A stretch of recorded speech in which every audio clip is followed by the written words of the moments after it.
And we are recording. We're hot. Welcome into Unpacking Some Shit with Wise and McKinsey. Not today, it's not. It's Wise and Morlock. My name's Tom Wise. And here's my lovely And I'm Jamie Morlock. co-host, Jamie Morlock. Jamie, thanks for jumping in.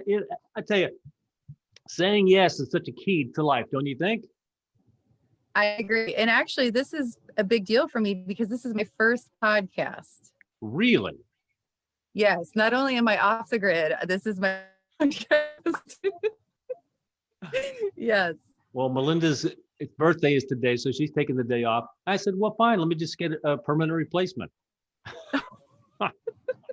I'm sure I can't even do close justice to what Melinda does a great job. Now, I think we're going to be in and out a little bit with Jamie's recording. Here we go. I've got some topics for today. Plus, Matt Davis said he may stop by for a little trivia around noon. Are you interested enough for that? Oh, no. Did you hear what I said? Because I think we're having a little internet delay. Yes, but I did hear you. Yep, you got some topics. We got Matt joining us. So we got exciting things to talk about. And I'm watching the inauguration. It's 11:35 here in the East Coast, and it's pretty exciting. I mean, we don't try to talk about too much politics, but it's funny. I remember when John F. Kennedy died in the early 60s. I'm sure you weren't even around then. But then the Beatles came. It was like you hit this really low, and then the Beatles came and you hit this real high. And I'm getting a similar feeling to that, where people were depressed about who, and now fresh faces coming in with some renewed positive energy. Oh no. Jamie's frozen. Oh no. Maybe my internet is so dominating that Jamie. I can hear everything. I know, but your video is frozen. Well, am I smiling at least in my frozen picture? Because Yeah, I can see everything fine. It's good. So, what do you think about that? Do you have an experience where I know you don't follow politics at all, really, but do you have any kind of emotional feeling about what's going on, or today's just another Wednesday? I do have some, knowledge of what's going on, and I get some basic highlight feeds, but I have a lot of mixed emotions about it, really. I do like your you pointing out the fact with Kennedy and the Beatles, and oh no. I think it's the older you get and the more things you expect as a country and as a nation, right? So hopefully this year we can come together as a nation and move on and fix our global epidemic. So that's my hope. Yeah, finally we're going to get a guy that's focused in on, let's solving this problem rather than just ignoring it. Anyway, let's talk topics. I've got 3. We're soft, cash it in, and how long? And you said you had a topic.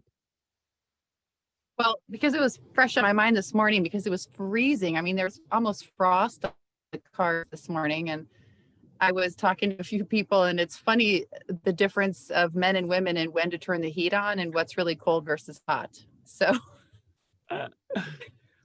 that's a great topic. Now, you as an independent woman, you can choose to whether to fiddle with the heat and or air conditioning as you see proper. However, I'm going to guess that at some point in your life you had to engage with some man who wants to wrestle with the thermostat. Yes. Was there a philosophy of how this was handled?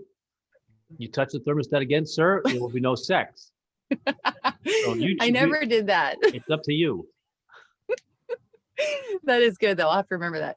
No, for the most part, I feel like men don't want the heat on. And if they do, it's at like 67.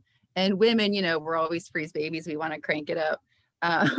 But there was one man who, I'm like, I don't want to feel like I'm in a sauna, sitting in my living room, preferably. So that can be a little rough. But I feel like 70 degrees in the house is ideal. I think 70, whether it's AC or heat, 70 is a great temperature. And if it's at nighttime and I'm going to lay down, then I like it colder because then you want to be under the blankets. You want to have it. And supposedly you're supposed to sleep better. I don't know all the stats on that, but scientists say you sleep better if the room is, I think it's under 68. Oh, Pardon me. I agree. I think I follow part more or less kind of a 72-68 philosophy, where 72 in the summer, because to get that thing down to 70, it's crank. Although I do like sleeping with the cold out, I do like sleeping with the window open. But you're moving some air. Although at night it's not, your electricity isn't as expensive. But I like 68 in the wintertime because it does give me that chill. But how do you negotiate? How do you navigate with the guy that wanted it as a sauna? What happens then? It was like the silent struggle because I would sneak it back down. He would sneak it back up. I turned the ceiling fans on. Oh, That's a hot topic for you. yes, And then no, ceiling fans off, heat on. I was like, it was just a constant, So you never had a discussion about it? We did, but it was kind of like neither one of us wanted to budge. Like I hated being hot, he hated being cold. So I just kind of, So continued. So as you'd enter the room, you'd make the adjustment. You kind of like pretend like you're yawning. Oh, it's great. Exactly. I got to go to the bathroom. And then one more time, and then you come back, and he's going to the bathroom too, and we're all just like That's it. passing It each was other in the hallway. Yeah. So but there was no. I mean, who would nobody would win? No. You didn't decide we're going to just bring extra blankets in, or we're going to have fewer blankets. Because it's the thing. I mean, but I do remember. Oh, sorry. Go ahead. I remember having roommates. I mean, gosh, in my 20s, and that was always, a big. You had like 3 people. Then everyone has something to say, right? The temperature should be, and that's like ongoing as well. I mean, first of all, it's the person who's paying for it. They should get the biggest vote, right? Yeah. But okay, if a guy is a lot of times, but if it's 50-50, that's an interesting dynamic. But if you get 3 people, there's usually somebody that's paying that bill that's in their name, and they are on the hook if someone else doesn't want to pay. Do they get any more weight on the boat? Oh no. We're going to put another quarter to the internet and see if we can't get Jamie to. I feel like that'd be. What? I think Melinda's handling your internet. Puts it together, pulls it apart, puts it together, pulls it apart. That's good. That's good. You know what, too? This is like the ultimate people who are watching, like, oh my gosh, like I feel like last year was like the year Melinda, just let her talk for once, will you please? And everyone figuring out. Oh Lord, we can't work Zoom.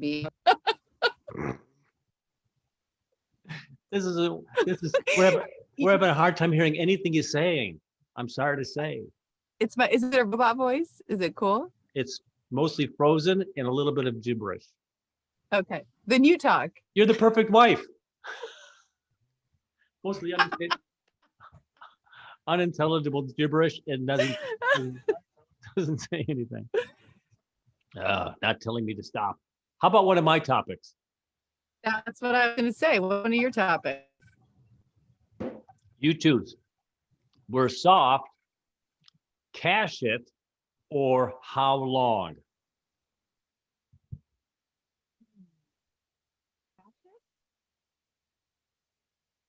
Cash? Cash it? Is that what you want? Cash it? Yeah. Oh, I don't know what it is. Let's go for it. So I bet a guy $1,000 on who's going to be the president on January 20th.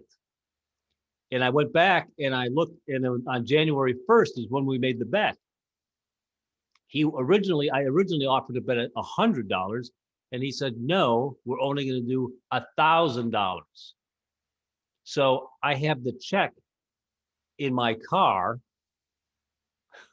Oh, that's not attractive. And now it's whether I should be a good guy and not cash it, or teach this guy $1,000 lesson. What do you think about that? Shit.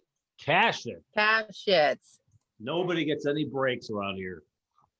I wish we had like a little the two buttons on screen, like press green or red for your vote, and like we could see like the stats. That would be cool.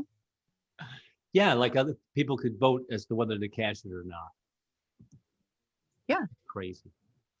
Yeah, because I think first of all, I'm gonna guess he can afford it. He wanted to make 10 $1,000 bets. From Jamie to everyone about to move for a better Wi-Fi, no video for a second. Fair enough. We blessed that. Jamie picked that particular spot because she wanted to make everybody up north, especially in Ohio, a little jealous of how nice, beautiful weather we're having here. It's sunny, 68 degrees, and it's an absolutely a Chamber of Commerce day here in the Tampa Bay area. Jamie's living about 20 minutes from here. She's living with her son, and she's also picking out a new place to live, and she's living in temporary housing for about, I think about 3 more weeks. And I'm in the middle of a huge move. Finally, the ranch, I'm down to, listen to this. I moved the bed from upstairs to downstairs by the fireplace. The frame is still upstairs. That's one of my things to do. I've got to get the frame down. And then I'm down to about 10 boxes, in order to, either goes to storage. I just made a Goodwill run, or I'm going to jam it into the spot over at Pat's house. Look at that. It looks much more police lineup-y. I like it. I know. I've got like a half mast behind me. It's okay. I think the Wi-Fi seems a little better. Yeah, already it seems better. Absolutely. Okay. Or maybe not. You know what? I'll just keep moving around throughout the call. We'll find something. We'll find us that internet sweet spot. It'll be you hanging off the balcony with the phone. How's this? Can you hear me now? Yeah. So where are I'll you hold looking? some aluminum. Where are you looking to move? What area? Have you decided yet? Yeah, that's a great question. So I feel like every day that changes, depending on my MLS listings. And then I start looking at, do I want more yard? Do I want more garage? Do I want more upgrades? I mean, I love Tampa Bay, and there's so many amazing neighborhoods. The biggest struggle is the school district, because quite frankly, I mean, I get some really amazing houses, but the school district is horrible. So there's a lot of neighborhoods I'm looking at. It's an interesting dynamic. I mean, everybody who's ever moved has to do the same thing that you do. You make a checklist of things that are, here's 20 things that are important to me. How close am I to the park? How close am I to work?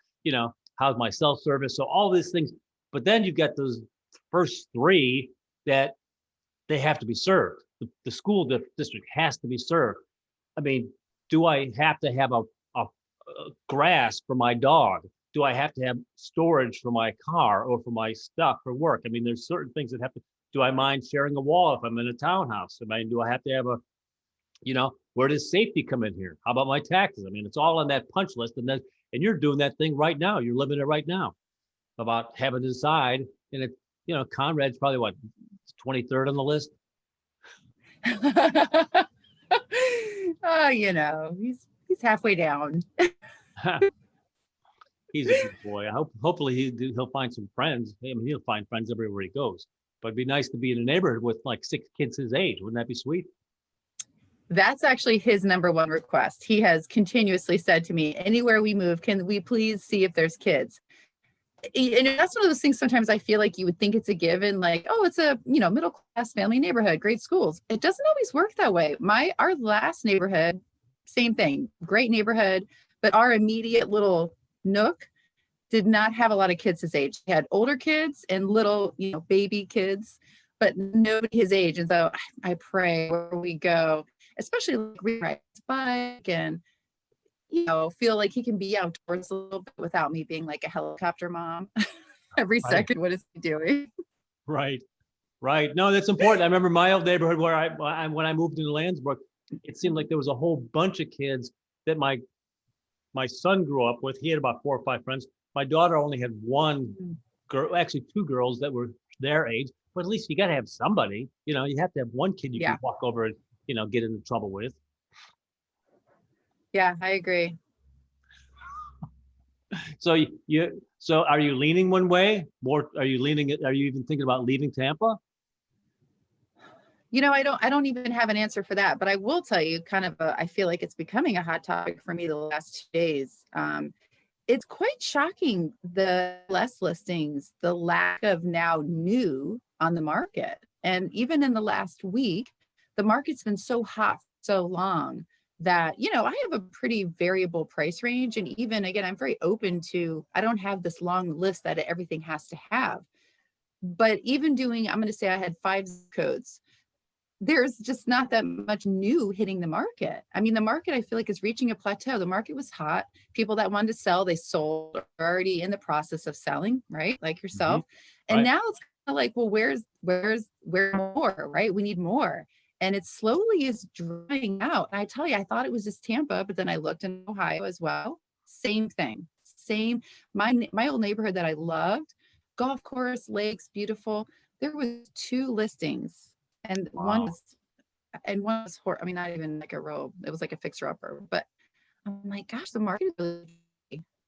That's crazy. It's a very interesting dynamic because the economy seems to be booming, but we're in the middle of a pandemic, and then real estate going crazy for seemingly no reason except for, interest rates even went lower this week, Yeah.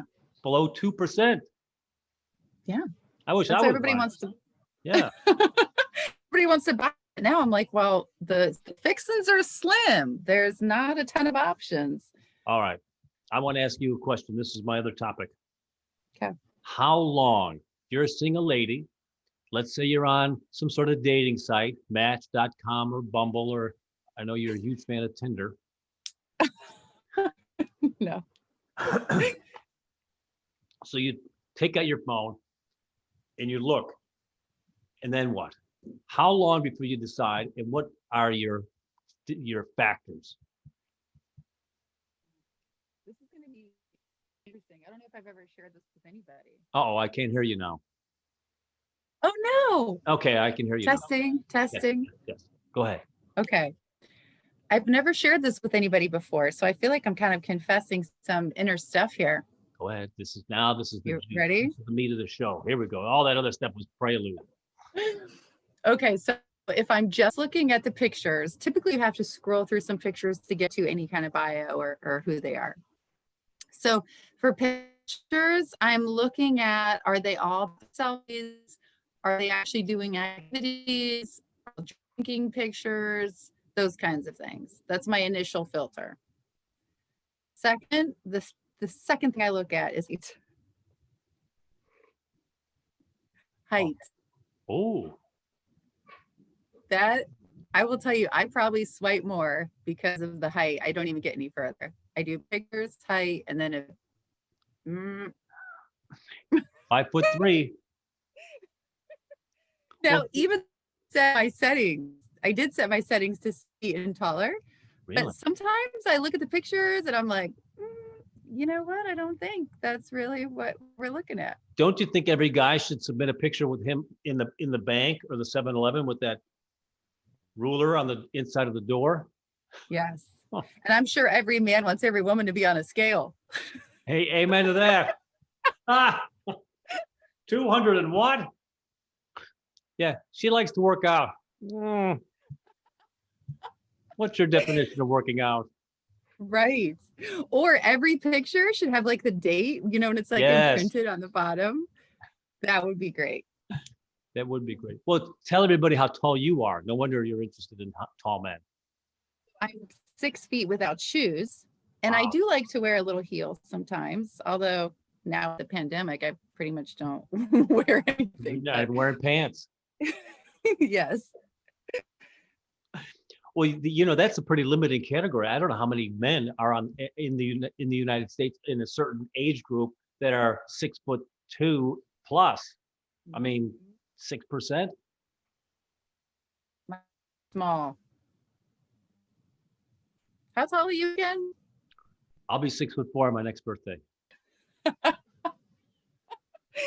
Nice. Okay. So how do you feel when you see a woman who's 5'4" and she's dating a guy who's 6'4"?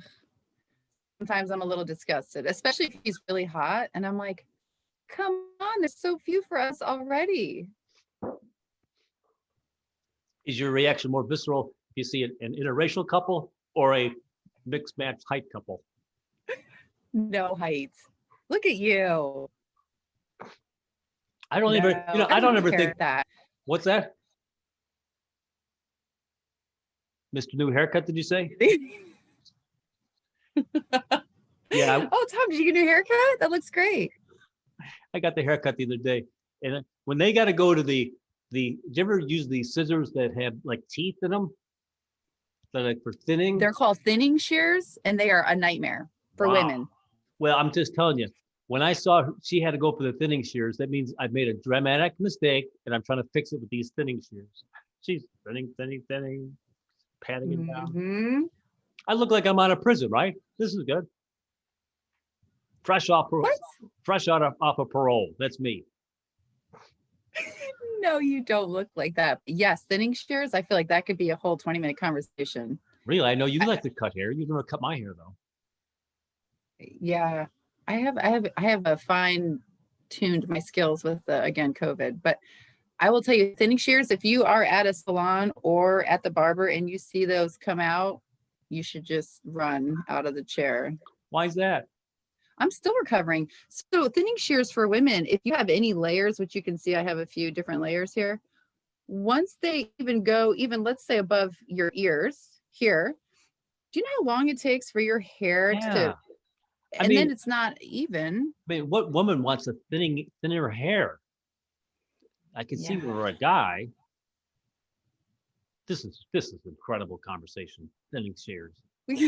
Thanks for the warning, though. Hey, this might be somebody's hot button. You never know. Yes, we talk about everything. We're unpacking shit on all sorts of topics here. And here's my last topic. I think Matt Davis is going to come at the top of the hour, and we're going to talk about. We may have a little movie trivia game, which would be fun. Okay. Oh, look at Uncle Joe is saying, "I'm in charge." Oh, nice! Wow. Look how beautiful. It's a nice sunny day. He's saying Trump didn't know it, but he didn't quite make it to Miami. Oh, God. He lost his presidency flying over Charlotte, North Carolina. Yeah, he's coming to Florida, isn't he? That's his home base here. Yeah, but he's got a problem. The fact that he's not allowed to live full time at Mar-a-Lago.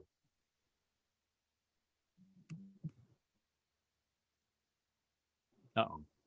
The internet even got worse. How do you have business with this internet? How do your sex video clients like this choppy video is what I'm saying. I don't know. I would assume that I usually do sit in a different part of the house. Maybe this is the issue. Well, why aren't we at that part now? I can go up there. It's on the total other side of the house. Would you like me to relocate while we get Matt on the line? Well, I know you live in 8,000 square feet. It's a big move to get over to where you want. So please, Okay. Yeah. I'm out for a minute. All right. Get in the golf cart and drive over to where you need to be. Very easy. It's a very simple move. You're hilarious. Just drive around, the statues and drive around the marble tables and, go back to where the internet is good. You know what? You should be doing a go-kart demo while I'm busy with your background. Oh, wouldn't that be nice? You mean the 4-in-1? Boom. We're going to have those made. We're either having them made in Vietnam, Taiwan, or India.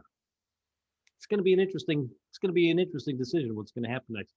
So Matt Davis is joining us in about 4 minutes. We're going to be talking about a little bit of movie trivia. I'm excited about Joe Biden. I am excited. I do have that feeling a little bit like I did when I was a kid. And the nation was depressed when Kennedy was shot. And then the Beatles came and we were energized. I did watch Fox News today. I'm going to guess that most folks that are watching the podcast were pretty much politically on the same page. But I'm not hating on anybody. But I watch Fox News all the time just to see. I watch Fox News all the time just to hear what they're saying. And they've kind of moved a little bit more towards center, but now I'm seeing them bounce a little bit more back towards the right, a little bit. They were very centrist the last 3 or 4 months, especially during their news, and not so much on their editorial. But I'm watching Fox going, they're shifting a little bit more back to the right. It's an interesting shift. They're going to be, now that Biden's in and they haven't caused the country to, just cause a civil war. Now they're going to go back because they were riling people up going to right about 6 months ago. And then they kind of came back a little bit. Let's not have a civil war. And now they're moving it back. I just noticed the last 3 days, they're shifting just a little bit back to the right. Look at you. You look great. Now that's a great picture. I'm gonna guess the audio is gonna be perfect. Look at that. Great. How does it sound? Sounds great. That's my signature. You're like one of those Revlon lipstick commercial girls. Oh, I wish. All you and your 6 feet without high heels. Yeah. I miss wearing my heels.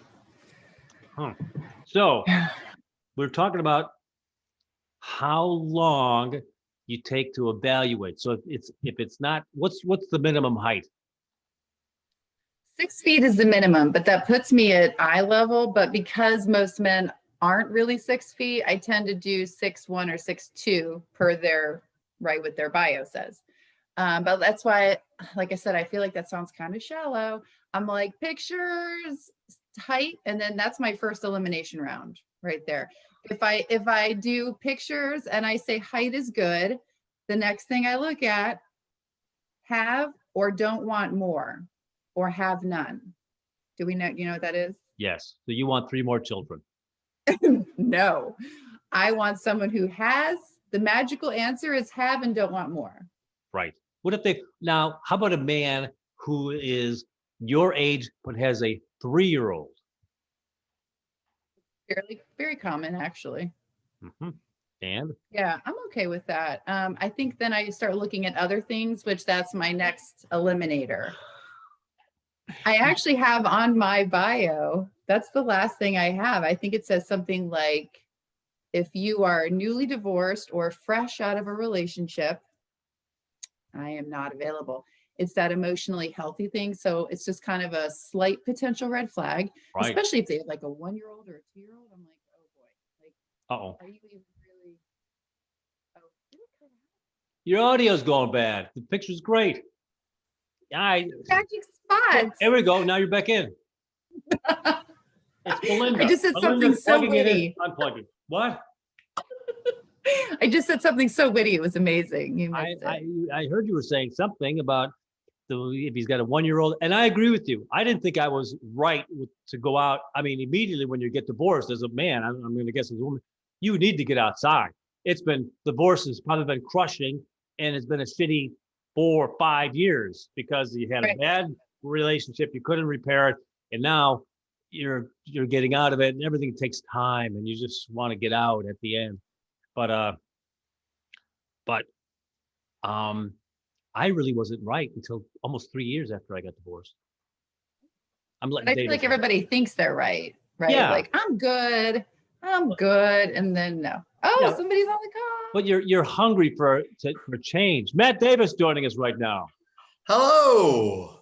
Matt, meet Jamie. Jamie. Honor and a privilege. Honor and a privilege. Yep, I love your trees in the background. How nice. Thank you. We couldn't afford a nice house, but we got it on a nice lot, so that's all that matters. Oh, nice. So what are you guys doing? Just hanging around? we're wrestling with the internet. Melinda's somewhere pulling plugs and putting it back, pulling plugs. She's yes, understood. She's like, "This is the best birthday ever."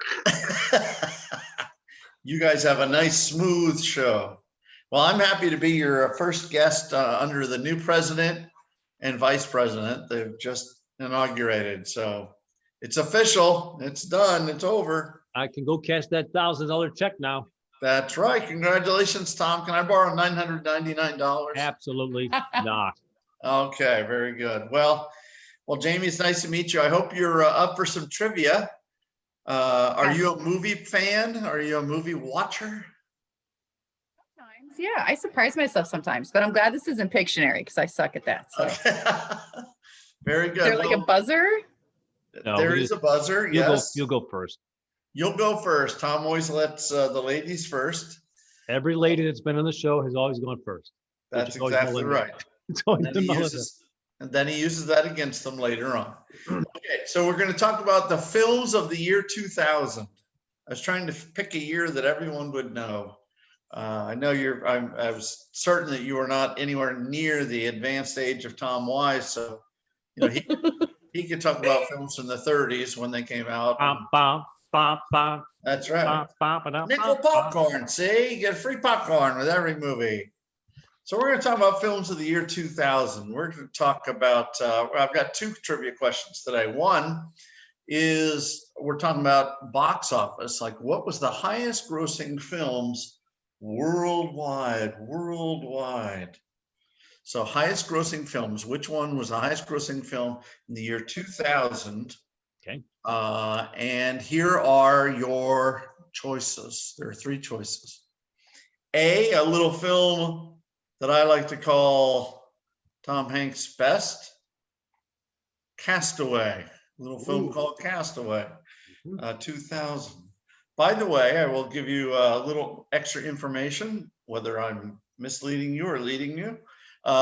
Castaway, by the way, as far as Academy Awards, received 2 nominations and 0 Academy Awards, which I find amazing for how great that movie was. Okay, second choice is Mission Impossible 2. Mission Impossible 2, featuring the artistic stylings of Dr.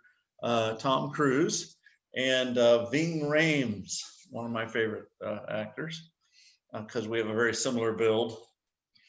It also I thought you were Ving Rhames when you came in. Without your name, I would have called you Ving. Very similar. It's the hair.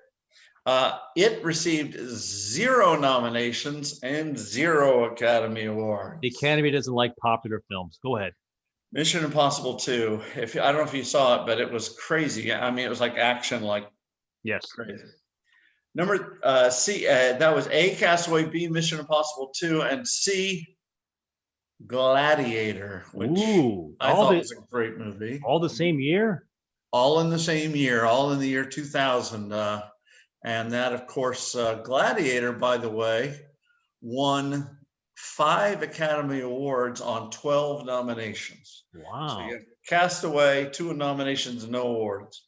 Mission Impossible, okay, we don't 0. And Gladiator, 12 nominations, 5 Academy Awards. And since guests always go first on the worldwide trivia game, Miss Jamie, which one do you think had the biggest worldwide grossing box office? I'm going to say A, Castaway, but it was a struggle between that and Gladiator. Wow. All right, I'm going to break it down. A, Castaway. Thomas? The world loves Tom Hanks. And I agree. One of my favorite shows. And I tell you, I remember my daughter was crying. You couldn't even say Wilson years after the movie without Madison crying. Wilson. And Mission Impossible 2. There's plenty of room on that raft for Wilson and Tom Cruise. Yeah. Tom Wise. Wilson had to go his own way. He was done. I know, just like in Titanic, she kicked him off the door. It's Okay, wrong. I'm going to say, even though I'm going to eliminating Castaway. I don't think it's a broad enough show. I don't think it was, to be number one, you have to have action. Mission Impossible 2 or Gladiator. Russell Crowe was amazing. That was a great film. But it's all about who's going to be more popular internationally. And I'm going to say that Tom Cruise, Mission Impossible 2. I'm going to say that Tom Cruise, Mission Impossible 2, even though probably Gladiator was a movie I would enjoy more, you're saying international box office, Cruise is an international star. Boom, done. Book it. All right. Well, the one you guys did not select, Gladiator, had a worldwide box office of $461 million. Gladiator. The other film, unfortunately, that did not have quite as much as that was Castaway with $430 million. Leaving the winner was Mission Impossible 2, unbelievably, $546 million. Again, not one single Academy nomination, but it had the biggest box office in the world. I was shocked. Mission Impossible 2, $546 million. Thank you. It's exhausting being right all the time. I like to thank the Academy. Hard. Carrying on the tradition, Melinda would be very pleased to see Tom just continuing his domination of, hey, but wait, let's do one more. Okay, we have time? Yes, we do. A quick one, without all the chit chat. Without all the hoopla. Jamie's got work, unlike you and me, Jamie's got work to do. Jamie has a job? Do you have a real job? I do. I'm on a lunch break right now. Oh my gosh. Okay, we're going to go fast, quick like bunny. This is the same year, 2000. Make it simple. Who won the Best Actor award for the year 2000? Here are your choices. A, Joaquin Phoenix in the movie Gladiator. Right. Joaquin Phoenix was amazing in that. B, Russell Crowe from Gladiator. Or C, Tom Hanks from Castaway. Again, A, Joaquin, B, Russell Crowe, C, Tom Hanks. Who won Best Actor 2000? Jamie. B, Russell Crowe. She seemed pretty sure about that. Well, first of all, you said that Castaway won no Academy Award, so I'm going to eliminate Tom Hanks. I don't think I said that. Didn't you say that Castaway didn't win any Academy Can't prove it. Cannot prove it in the court of law. Find the tape. As long as this is not being recorded, I never said that. And you know what? And not a lie. I believe it. I gave Jamie the first opportunity, and Russell Crowe, excellent guess. I'll go with Joaquin Phoenix. Very good. Joaquin Phoenix won the award for Best Supporting Actor. The Best Actor award went to Russell Crowe. Boom. Well done, Jamie. Well done, Jamie. So we're going to leave it. As a guest, we're going to leave it tied 1-1. I love it. Well done. Ad infinitum until Jamie comes back as a cherished co-host in the future. So that's it. Thank you, Mad Dog. And appreciate you guys, and have a lovely day. The longest goodbye. Thanks, Matt. Thank you, Matt. Wasn't that a movie too? Okay, nice to meet you, Jamie. Nice to meet you. Well done. So now I'm in the front of the house. I have great connection, but I have background noise. So I'm.